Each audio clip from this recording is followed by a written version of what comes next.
y'all, how y'all doing? I am going to put some meat on the pit tomorrow. I'm going to do 3 slabs of ribs.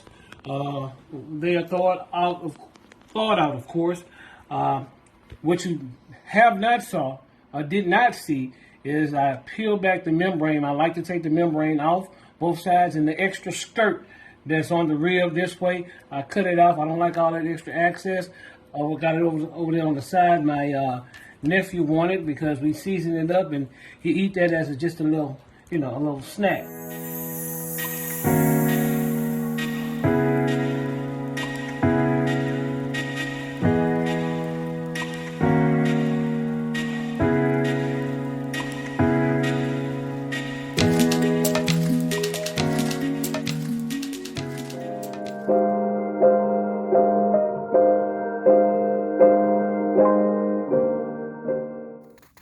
Okay, so this is my rear rack. I'll put my 3 slabs of ribs, in this rack.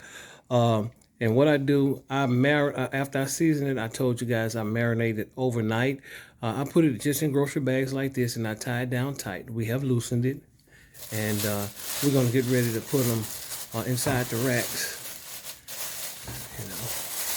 And I gave him the little pieces that he liked. I gave them to him. You see that? So that's how that look right there.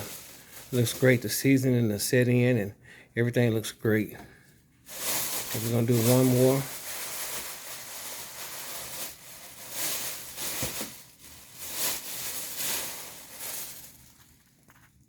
Okay. I turn that sideways so I can see it. Everything looks great how it's sitting up there. Okay. Y'all see that? Y'all see that? You can just leave it sitting right there, Jeremiah. What are the little pieces at? Put your little pieces right there. Those are little skirts that he like. And Jeremiah's my nephew, by the way. That's my right-hand man when it comes down to the pit. Move them bags out the way so I can get a really good view. Thank you. So, that's it. This is how they look. It's going to be tasty. And it's Super Bowl Sunday, so this is what this is for. So, we're going to put them on a pit, and I'm going to let you guys see that, and I'll come back. All right, we are back. As you can see, my coals are almost all the way white, which is great. So, it's white enough to where I can go ahead and place some wood on there. So, I'm going to get some wood. I'm going to put a piece of red oak on there. Like to get it down in there. And we're going to put a few apple chunks on there, too. And we'll see what it do from there. We'll put a few of those on there and get it right. 1 second. You can put another couple of pieces on there.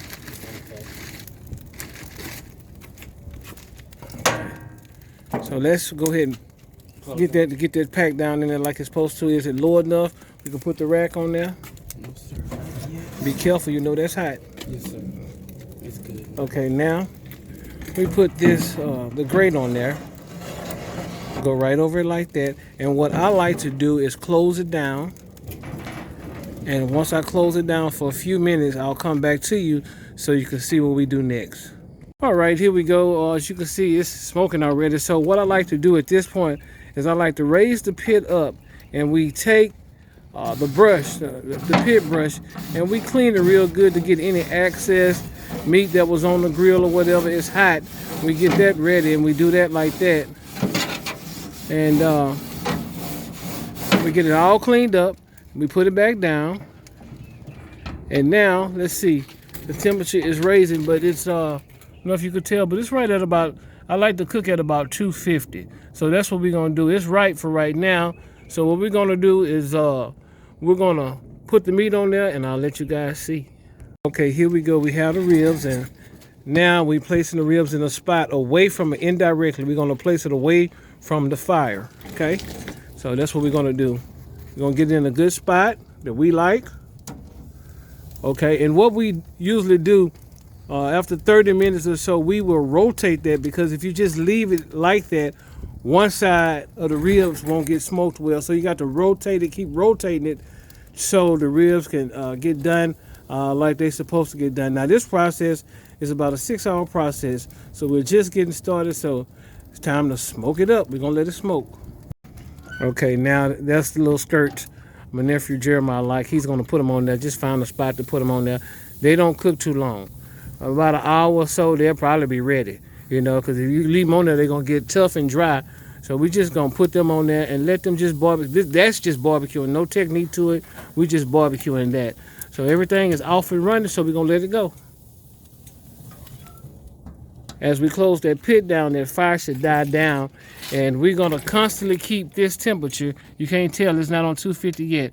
Right at 250, and at 250, we will watch our chimneys here. We will watch them. That might not be the proper name for them, but it is a chimney. If it's 250, we start closing it in a little bit to keep the temperature right at 250. One key thing about barbecuing, you have to have time. And you have to watch your smoke, pay attention to know when you need to do other things with it. So anyway, here I am chilling. We got the meat on the pit. So now, the hardest part is the seasoning and the prep. You know, putting the charcoal on here, the wood on here. Now we sit back, relax, and we allow it to go ahead and cook. So I'm gonna lift this pit one time. I usually don't do this. I like to keep it closed. You want to open your pit as less as possible, okay? As less as possible. So here we go. Take a peek. It's just getting started. We got a long way to go. It's just getting started, but that's how it looked.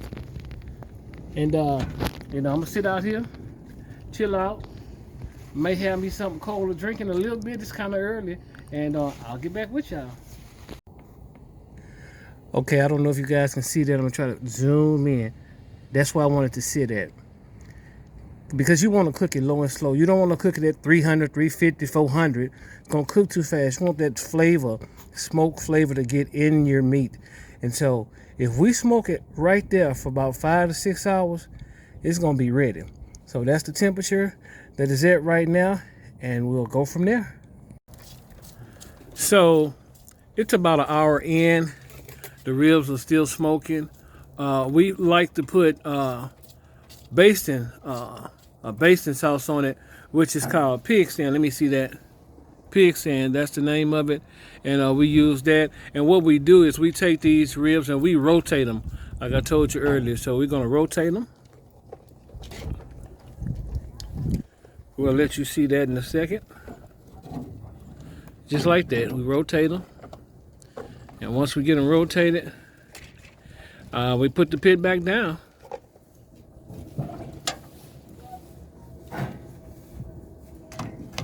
Got it. And there we go. All right, we back. So it's been about 2.5 hours. The ribs been smoking on the pit. And let me just take a look.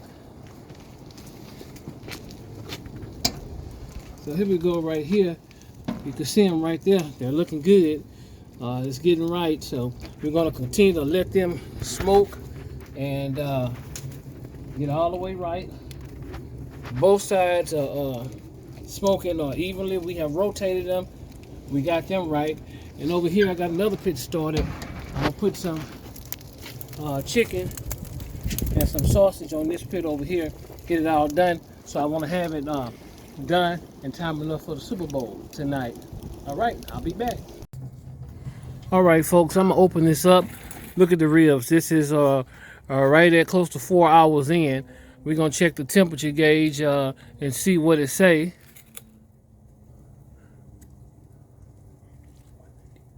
193. Look, that right there is good temperatures. And when it's that high in 190s, hey, you can almost, actually you could take these ribs out, let them cool down, and you could serve these right now.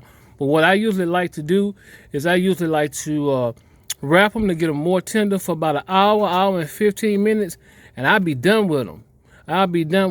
So right now it's almost close to time for me to wrap them. I'm gonna wrap them and put them back on the pit for about an hour and 15 minutes. And it looked like that'll be a wrap, Jack. So it looks like it's gonna take me about 5 hours, 5.5 hours to get them like I like them. All right, it's time to take these ribs off. I'm gonna take them inside the house and wrap them. Do y'all see this? Y'all see this? Let me get over here right quick so y'all can really see.